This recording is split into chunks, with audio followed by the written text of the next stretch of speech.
One of the companies in Mexico would advertise one single implant would be like $2,500 to $3,000, to where in the USA it's $8,000 to $9,000. So that's how they get most of their business, is from a price standpoint. To where when I caught y'all's YouTube, seeing the lower price was great, but it's in pounds, which takes a minute mentally to convert that to US dollars. The price was considerably less, but the professionalism and the new techniques that were being done and having the physical experience of going to several clinics and dentists, I could see the big difference here.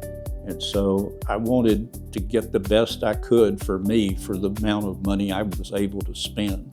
And that's even though the expense of the trip over here was still very satisfactory to me as compared to trying to do it in the USA for almost twice as much. One of the best decisions I've made. I wish that I would have done this maybe 7 years ago.